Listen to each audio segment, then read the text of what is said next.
Bonjour. Alors aujourd'hui, je vais vous expliquer comment vous habiller n'importe comment sans avoir l'air d'un épouvantail. Vous allez me dire, personne n'a envie de s'habiller n'importe comment. En fait, de plus en plus, et on voit sur Instagram, dans les revues street style, donc des photos qu'on voit à la sortie des défilés, des personnes dont le look semble avoir été assemblé de manière très spontanée et où des choses se rencontrent, se télescopent, et des choses qui n'ont absolument rien à voir sur le plan stylistique, d'accord? Donc on le voit de plus en plus. Et la plupart du temps, ça fonctionne pas mal. Et alors on peut se dire, mais alors ces filles, elles ont un talent fou pour pouvoir faire de manière spontanée des looks très originaux qui fonctionnent. Alors, elles ont certes un talent fou pour associer les pièces, mais elles ne le font pas de manière spontanée. Ou alors peut-être qu'il y en a qui le font de manière spontanée, alors là c'est vraiment des génies. Mais dans l'idée, c'est que plus un look est comme ça et disparate, et s'il est disparate et qu'il fonctionne, c'est que l'association a vraiment été pensée en amont. Donc, si vous avez envie de tenter, si vous avez envie de vous lancer dans cette tendance du habiller n'importe comment, il y a quelques petites règles à respecter. Si par contre, c'est votre style et que vous le pratiquez déjà et que déjà vous faites plein de télescopage stylistique, que ça fonctionne et que voilà, que c'est vraiment votre signature, ne regardez pas cette vidéo parce que moi, le fait que je décortique des looks, ça va peut-être, abîmer votre spontanéité. Donc si c'est déjà votre style, passez à autre chose, faites autre chose. Par contre, si voilà, ça vous intrigue, à chaque fois que vous voyez comme ça une de ces Instagrammeuses qui a mixé plein de pièces ensemble qui n'ont rien à voir et vous dites « Ah, c'est quand même super frais, super sympa, j'aimerais bien savoir le faire », eh bien voilà des petites, je vais vous donner des petites astuces. Petite chose, c'est que cette tendance, elle n'est pas ultra neuve, d'accord? Elle n'est pas ultra neuve. On se souvient de Carrie Bradshaw, notamment, c'était sa signature d'associer des choses, vintage, créateur. Donc déjà, dans la provenance, elle associait des choses qui n'avaient rien à voir, mais en plus des choses dont l'ADN stylistique n'avait rien à voir. Ça pouvait être un short de sport avec une fourrure, ça pouvait être des talons avec un pantalon utilitaire, d'accord? Donc c'est déjà pas mal, c'est déjà, ça fait limite partie de l'histoire de la mode, cette idée d'assembler des choses qui n'ont rien à voir les unes avec les autres. Régulièrement, il y a des figures comme ça. On a eu Carrie Bradshaw, on a eu la toute petite, maintenant elle est grande, et Talvi Givenson, je pense, qui avait comme ça, dans les années 2010, je pense, peut-être un peu plus tard, je me trompe peut-être. Non, 2000, on est en 2020, ouais, 2010, je pense, 2013. Qui avait vraiment fait beaucoup parler d'elle. Vous vous rappelez, c'était une gamine de 10 ans qui s'habillait qu'avec des fripes et qui mixait, et ça fonctionnait bien. Après, on a Leandra Medine qui en a fait aussi sa signature stylistique, Man Repeller. Donc, c'était les looks qui repoussent les hommes. On est bien dans l'idée donc de non-séduction, mais de désir de s'amuser avec la mode. Donc, vous voyez, c'est quelque chose qui est très présent actuellement, mais qui a déjà été présent dans le passé. Je vous dis ça parce que si ça vous intéresse, allez regarder toutes les images que vous pouvez sur Carrie Bradshaw, sur Leandra Medine, sur Pinterest, etc. Vous aurez plein d'inspiration. Il n'y a pas besoin, on n'est pas obligé de se focaliser sur ce qui se fait actuellement. Bref, une fois qu'on fait ça, il y a deux solutions pour se composer des looks comme ça, de mix and match, qui donnent l'impression d'avoir été fait de manière spontanée. Ou on se fait une séance d'hypnose régressive afin de redevenir la petite fille qu'on était face à une malle de déguisement et qui très spontanément pouvait associer un collier de perles à un pull tricoté par sa grand-mère, à un leggings léopard et à des chaussures de princesse, d'accord? On peut faire ça. Après, on peut faire une technique plus traditionnelle qui consiste à décortiquer les looks et comprendre pourquoi ils fonctionnent. C'est ce que j'ai fait, parce que je ne suis pas spécialiste en hypnose régressive. Alors, la première chose que je vous conseille, c'est de rester sur une harmonie de couleurs. Et le mieux c'est le camailleux. Le camailleux, c'est quoi? C'est une teinte qui est déclinée en diverses nuances. Si vous prenez des choses extrêmement différentes, par exemple là, une jupe en sequin, donc féminin, girly, disco, un sweat sporty, une veste un peu pensionnaire, vous voyez, un peu old school. Ce sont a priori des pièces qui ne vont pas ensemble. Sauf qu'en fait, elles sont toutes grises. Mais elles sont dans différentes nuances et dans différentes textures.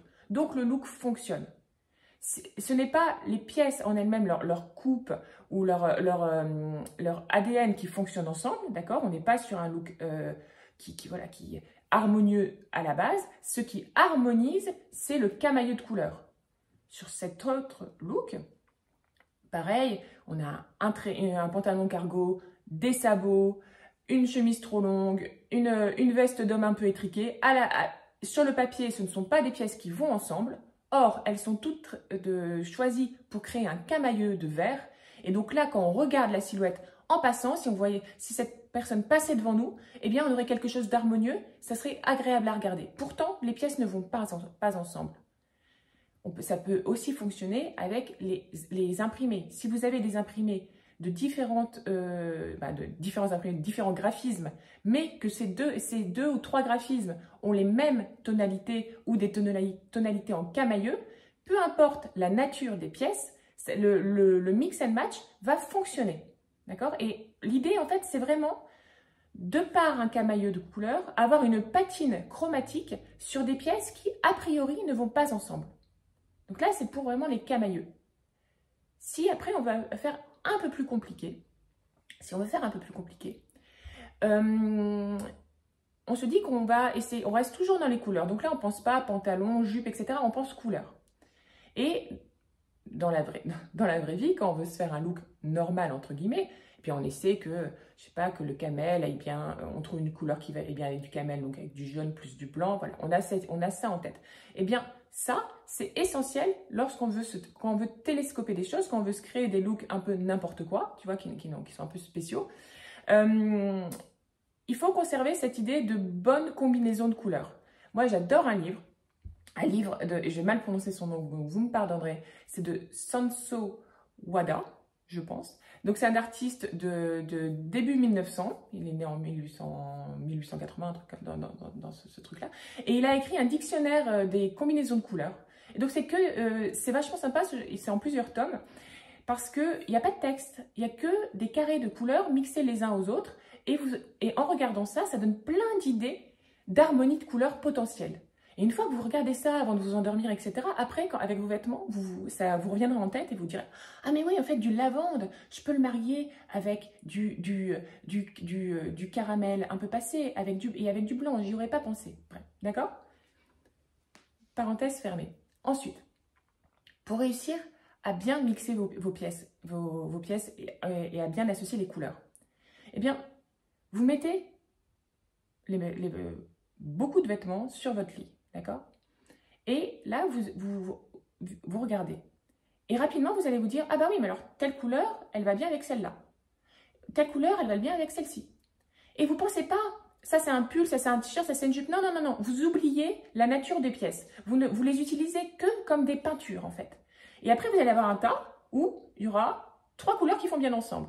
Un autre tas avec 3 autres couleurs qui vont bien ensemble. Et après, vous les essayez, vous les portez, et vous voyez ce que ça fait. Donc, on aura un mix and match de pièces incertain, parce que vous allez peut-être vous retrouver avec un top en dentelle, plus un sweat, plus un kawé. Et ça sera peut-être complètement improbable en termes de logique d'association de pièces. Mais vu qu'il y aura des couleurs ensemble qui fonctionnent bien, ça fonctionnera. D'accord? Donc là, regardez, on a une jupe léopard avec une veste en daim. Donc, a priori, on n'est pas du tout sur le même registre. Plus un pull noué à la taille, donc ça casse le côté sexy de la jupe. Donc, on n'est pas sur des pièces du même registre, mais l'harmonie de couleurs fonctionne parfaitement, ce fait que le look fonctionne. Autre pièce, là, une blouse Vichy, plutôt girly, un peu bohème, avec un pantalon un survêt, a priori, ça ne va pas ensemble, mais finalement, ça rend bien parce que l'harmonie de couleurs fonctionne. Autre image, alors là, turban improbable, donc je ne sais même pas si c'est pas une chemise qu'elle a nouée, plus un t-shirt aussi bien vintage, les deux ensemble, on dit bah non, enfin c'est pas fait pour aller ensemble. Et bien en fait, vu qu'elle a conservé la même harmonie de couleurs, bah, c'est canon. Dernière petite photo pour illustrer ça, on a un pantalon à sequins, a priori on se dirait bon, un pantalon à sequins comme ça, bon bah on va l'apaiser avec du blanc, t-shirt blanc, on pourrait le mettre avec un t-shirt blanc. Mais si on veut faire du mix, eh bien on l'associe avec des teintes qui lui correspondent et des choses qui n'ont rien à voir avec son univers disco.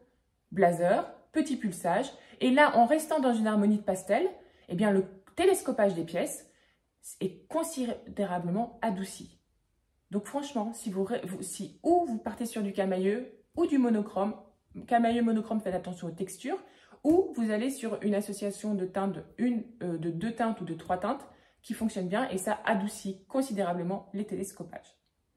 Après, on a aussi, petit tips, parce qu'en fait, pour que tout ça fonctionne, tous ces télescopages fonctionnent, l'idée c'est d'avoir le maximum de jolies pièces dans sa garde-robe, d'accord? Quand je vous dis jolies pièces, c'est des pièces que vous avez choisies avec attention, des pièces qui ont une vraie coupe, qui ont une vraie matière, qui ont une vraie couleur. Il faut mieux avoir 3 t-shirts qui tombent super bien que 10 t-shirts qui sont à moitié bien, d'accord? Il faut mieux avoir une veste qui tombe super bien plutôt que 15 vestes qui sont pas belles, d'accord? Vraiment, c'est hyper important. Peu importe d'avoir peu de vêtements. L'idée, c'est vraiment que chaque pièce soit irréprochable, à vos yeux en tout cas. Et et après, parce que ces pièces-là, si à chaque fois elles sont irréprochables, et bien quand on les mixe, on n'aura pas un effet cheap, on aura un effet original. Donc n'hésitez pas, notamment quand vous choisissez vos basiques, un caban, un trench, à le choisir dans une bonne coupe et des fois juste légèrement oversize. Si vous choisissez une pièce classique légèrement oversize, ben, vous ne vous tromperez pas parce qu'elle est classique et en plus, elle impactera vos mix and match. D'accord? Après aussi, petite chose, quand vous avez ce que vous pouvez faire pour que ça fonctionne bien, les télescopages, c'est prenez 2 pièces le plus opposées possible, mais le plus opposé. Donc là, c'est un grand cardigan super moelleux et des escarpins ultra sophistiqués. D'accord? A priori, ça ne va pas ensemble. Choisissez-les dans les mêmes teintes. Le reste, vous faites super casual et vous assemblez le tout. On a l'impression que la personne, elle avait froid, qu'elle a mis un gros gilet comme ça un peu à l'arrache et puis que zut, elle avait oublié ses baskets. Bon, elle avait plus que ses petits escarpins, donc elle les a vite enfilés. En fait, pas du tout. Et pourquoi ça fonctionne alors qu'a priori, ça ne va pas ensemble? Parce que escarpins et gilets sont dans les mêmes teintes. Après, il y a aussi l'idée de superposition. Quand on fait comme ça du télescopage, on va beaucoup superposer. Le problème, c'est qu'en superposant beaucoup, souvent, on engonce le coup. Ce fait qu'on a l'impression de tassement, on a l'impression qu'on a vraiment enfilé trop de trucs et qu'on ne peut plus vraiment bouger. Donc, n'hésitez pas, quand vous superposez des choses, notamment quand vous superposez une robe sur un pantalon, eh bien, à dégager le cou, plutôt une robe à fine bretelle ou alors avec une belle encolure, un col V qui dégage et sans manches de préférence. L'idée, c'est de dégager le haut du corps parce qu'en bas, on va avoir une superposition, on va avoir la jupe plus le pantalon, d'accord? Donc, plus vous allez aérer le haut, plus on pourra avoir de la matière en bas et la silhouette sera élancée et sera jolie et n'aura pas l'air engoncé en dépit de se baser sur une superposition. Ensuite, on peut également mixer, additionner les pièces de même matière. Et on les prend, regardez là, on a une jupe, une chemise qui n'a rien à voir en termes de style, plus un pantalon qui n'a rien à voir avec l'idée un peu légèrement new look de la jupe. Donc on a 3 pièces en jean complètement différentes. Leur association fonctionne parce que elles sont taillées dans la même matière. C'est pas exactement le même jean, mais on est sur du jean. Et petit supplément, on est sur un camailleux. Donc, on reste sur la règle que je vous avais cité précédemment, du camailleux de teinte. Et en plus, on ajoute une unité en travaillant sur la même matière. Ça fonctionne avec le jean, ça pourrait fonctionner avec du velours, ça pourrait fonctionner avec de la dentelle. Et bon, si vous faites du velours, faites velours ras, velours côtelé, ça peut fonctionner. Mais avec peut-être un petit shoot de soie pour conserver un petit moiré. Bon bref, je m'égare. Mais d'accord, donc même matière avec du camailleux et peut-être camailleux, donc des nuances qui changent. Ensuite, on peut aussi essayer d'acquérir un accessoire fluo. Pour comment le choisir, cet accessoire fluo? On va le choisir par exemple si on a d'autres accessoires d'une couleur, si on porte beaucoup par exemple de vert sapin et de vert menthe, eh bien, on va choisir l'accessoire en plus vert fluo. Ça va pimenter la base, les coloris de base de nos accessoires et ça va le pimenter, mais ça va participer à une harmonie, ce fait que le fluo ne sera pas choquant, au contraire, il sera vivifiant. d'accord? Si on a, par exemple, si on a une base de bleu marine, eh bien, on peut aller sur un turquoise extrêmement, quasi chimique, d'accord? Si on a une base de jaune moutarde, tout ça, jaune fluo. Si on a une base de rose, rose fluo. Rouge, du rose fluo aussi. Vous voyez l'idée? Comme ça, c'est vraiment bien d'avoir un accessoire fluo. Ça booste un look. A priori, il va aller sur un look qui ne lui correspond pas en termes de... Comment dire, ça ne va pas forcément être des pièces qui vont sur le papier, classiquement, lui irait avec lui. Mais en travaillant sur le camailleux de couleur et en boostant ce camailleux de couleur avec une pointe de fluo, eh bien, on a quelque chose qui fonctionne visuellement. Après, n'hésitez pas à faire, dans un look comme ça, où plein de choses se télescopent, à faire un léger rappel de couleur. Par exemple, là, vous voyez, on a un look avec un imprimé léopard vert. Le haut, je pense que c'était une chemise un peu romantique. Donc, on avait des choses qui se télescopaient avec du jean, des baskets, etc. En choisissant des chaussettes avec un léger liseré vert, eh bien, on crée tout de suite une harmonie. Sans ce liseré vert, le look serait beaucoup plus disparate. Donc, des fois, ça se joue à un bracelet de la même teinte que la teinte principale du look. Un bracelet, ça peut être un petit collier, ça peut être du vernis à ongles, ça peut être plein de choses, ça n'a pas besoin d'être grand. Mais faites un petit rappel de couleur comme ça et là, tout le look gagne en harmonie. Après, dans le côté mix and match, on a évidemment cette notion de mixer quelque chose d'extrêmement fin, d'extrêmement féminin avec quelque chose de beaucoup plus massif. Là, par exemple, on a de la dentelle, donc hyper diaphane, translucide, avec des paraboots. Ce sont deux opposés qui fonctionnent très bien, c'est du masculin-féminin. Ça fonctionne également dans l'autre sens, c'est-à-dire qu'on peut avoir un look plus masculin, plus working girl, enfin, non pas working girl, plus masculin, pas working girl. Masculin par-dessus, d'accord, quelque chose d'un peu couvrant, d'un peu automnal, et avec des escarpins sophistiqués, bijoutés, d'ouvert sur le pied, quelque chose de très féminin, donc plutôt masculin sur le haut et très féminin sur le bas. Ça, franchement, ça fonctionne à chaque fois. Dentelle, vintage plus godillot, mousseline plus paraboot, vraiment, et une fois de plus, je vous dis, c'est plutôt les thématiques des éléments qui sont importants et pas l'élément en tant que tel. C'est ça qui est important d'avoir en tête. Ensuite, faites-vous une collection de t-shirts vintage qui vont pouvoir se mixer facilement avec le reste de votre garde-robe. Donc, quand vous choisissez un t-shirt vintage, essayez qui correspondent aux couleurs de votre garde-robe. C'est important. Un t-shirt peut être très joli, il peut vous plaire graphiquement, mais s'il n'est pas du tout dans les teintes que vous avez l'habitude d'utiliser, ça va être difficile de l'harmoniser. Or, si vous le choisissez dans vos teintes, ou dans les teintes de vos vêtements, ça sera un élément très facile à télescoper à une jupe, à un pantalon large, à une jupe crayon, d'accord? Des choses qui n'ont rien à voir avec son ADN. N'hésitez pas non plus à marier été et hiver dans la même tenue. Alors, à chaque fois que je parle de ça, les gens me disent « Mais on le porte quand? Il fait trop il peut faire trop chaud, il peut faire trop froid. » Alors, ce genre de tenue, on le porte le matin de printemps, d'une matinée de printemps ou d'une matinée d'été un peu fraîche au bord de l'Atlantique ou ici au Portugal quand il fait un peu froid. Et c'est une tenue qu'on va porter, donc c'est une robe très féminine, très légère, et on met un gros pull au-dessus. Et ça nous fait 2 heures où on se sent bien, on se sent cosy, et après on enlève le pull, d'accord? Et donc ça, c'est aussi un télescopage de 2 pièces qui n'ont rien à voir. Mais si vous choisissez quelque chose de très fin pour la jupe ou la robe et quelque chose de moelleux pour le pull, ça fonctionnera aussi parfaitement. N'hésitez pas également, quand vous avez une robe de soirée bustier, d'accord? Eh bien, si vous n'avez pas envie de la porter en soirée, à glisser en dessous un t-shirt moulant ou un débardeur moulant. Évitez les t-shirts trop larges, parce que pareil, dans cette idée de prendre des choses qui n'ont rien à voir et hop, on les met ensemble. Je sors de soirée, je dors avec ma robe le matin, il faut que je conduise mon fils à l'école, oups, je mets mon t-shirt en dessous et j'y vais, d'accord?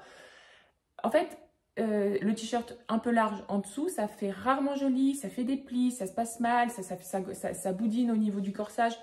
Donc là aussi, en fait, ça ne se télescope pas sans y penser, ça se télescope en y pensant et en portant quelque chose de moulant en dessous. Après, de manière générale, quand vous avez cette envie, voilà, de marier des choses de manière de manière non logique ou de non classique. Eh bien, il faut avoir en tête qu'il y a des combos de textures ou d'imprimés qui, de manière universelle, fonctionnent bien. Et une fois que vous avez ces combos en tête, eh bien, peu importe la pièce, d'accord? Par exemple, léopard plus rayure bleu marine ou bleu vertical ou rayure marinière, ça fonctionne bien. Vous pouvez le prendre dans tous les sens. Ça peut être une jupe léopard avec une marinière. Ça peut être un pull léopard avec un pantalon large à rayures. Ça peut, dans tous les sens, ça peut être un bikini à rayures avec un paréo léopard. C'est quelque chose qui fonctionne bien. Quand vous avez ces deux éléments-là, quelle que soit la nature de la pièce, vous pouvez les combiner. Après aussi, il y a aussi cette idée d'avoir une pièce utilitaire qu'on combine à quelque chose de plus sensuel. Là aussi, quelle que soit la pièce, quand vous mariez les deux, militaire ou utilitaire, sensuel, ça fonctionne. Pareil aussi avec le léopard et le kaki. Quelle que soit la pièce, on parle toujours de pièces de bonne facture, on est d'accord, pas de cheap. Ça fonctionne. Ou kaki et quelque chose de très romantique. Une blouse romantique, par exemple, ça serait une robe romantique. Donc blanche, à dentelle, le côté un petit peu trousseau de 1900, vous voyez. Ou alors la rayure marinière avec un imprimé hawaïen. Identifiez les mix comme ça qui fonctionnent bien sur le site. Il y a plein de brèves, le bon mix. Regardez, et une fois que vous comprenez que tel ou tel imprimé ou de telle ou telle texture fonctionne bien ensemble, eh bien vous l'appliquez quand vous voulez comme ça faire des mix and match qui donnent l'impression d'avoir été fait spontanément. N'hésitez pas non plus à mixer les imprimés. On vous dit souvent mixer les imprimés, allez-y, faites-vous plaisir. Ouais, c'est pas si facile. Essayez de respecter cette petite règle toute bête. Ne mixez pas des imprimés de même volume, entre guillemets. Un gros imprimé et un gros imprimé, ça a tendance à alourdir la silhouette, à pas faire assez subtil. Essayez plutôt d'avoir un imprimé relativement fin et mixez-le avec un imprimé plus épais. Comme là, une rayure orange avec un petit poids noir sur fond blanc. Après, pour vraiment réussir à tous les coups un mix imprimé, vous les travaillez dans un camailleux de couleur, encore ce camailleux de couleur, mais à mes yeux, ça sauve tout, d'accord? Et vous travaillez sur un petit imprimé et un gros imprimé. Pour finir, quand vous avez une pièce très originale, vraiment très très originale, et vous avez envie de la porter, mais vous ne savez pas comment la porter, eh bien, vous la placez dans un look qui va correspondre, où en fait cette pièce-là, sa couleur va correspondre au reste du look et sur le reste du look, vous faites sobre. Là, par exemple, ce qui est très original, c'est cette jupe culotte sportswear, d'accord, rouge et blanche. Eh bien, une chemise rouge, des escarpins blancs et ça passe parfaitement. Pourtant, c'est quelque chose vraiment de très particulier. Et vu que ça a été travaillé en harmonie avec la silhouette et en ne surchargeant pas la silhouette en termes d'originalité sur les autres pièces, ça fonctionne. Après, il y a quand même des petites choses à éviter. Par exemple, on évite on évite les choses qui vont ressembler à un déguisement de gentille petite grand-mère. D'accord? Donc, on n'accumule pas les pièces qu'on aurait pu trouver dans la garde-robe d'Elisabeth II. L'idée, c'est de faire quand même, c'est de mixer et c'est de conserver comment dire, un mix d'ADN. C'est hyper important parce que si vous prenez que des pièces, vous dites, ah bah je vais faire original, je vais prendre des pièces désuètes, parce que c'est un peu l'idée en ce moment, et puis bah, je vais les porter ensemble. Oui, bah là, si vous les portez tous ensemble et qu'il n'y a pas de twist, bah, c'est premier degré et c'est raté. Là, regardez, là, c'est vraiment, on a l'impression voilà, qu'elle s'est déguisée, et là, bah, on a l'impression qu'elle a pris la totale panoplie de son arrière-grand-mère. C'est pas le but. Ensuite, faites attention avec les imprimés. Quand vous avez un imprimé avec des motifs noirs, ça va être difficile de l'harmoniser dans un look pastel ou dans un look avec plusieurs couleurs. Le noir, il n'est vraiment pas facile à associer. Donc, il faut mieux l'éviter dans les imprimés quand vous voulez mixer quelque chose, sauf quand vous faites du noir et blanc. Après, ne cherchez pas la difficulté en vous disant que vous allez prendre un élément extrêmement particulier, extrêmement original, et qu'en plus vous allez le mixer, et qu'en plus vous allez le télescoper à d'autres trucs. Parce qu'il y a des éléments en fait qui de base, comme le col, comme ça, le col amovible, très grand, limite mousquetaire, ou la cagoule, eh bien ces éléments-là, même portés sobrement, ils sont compliqués. Alors, ne les incorporez pas lorsque vous faites un mix and match de style. Ça évitera ça évitera beaucoup de désagréments. Voilà. Bon, voilà, j'espère que ça vous a plu, que vous avez appris 2-3 petites choses. Et voilà, et le mot d'ordre, c'est quand même amusez-vous. Ciao!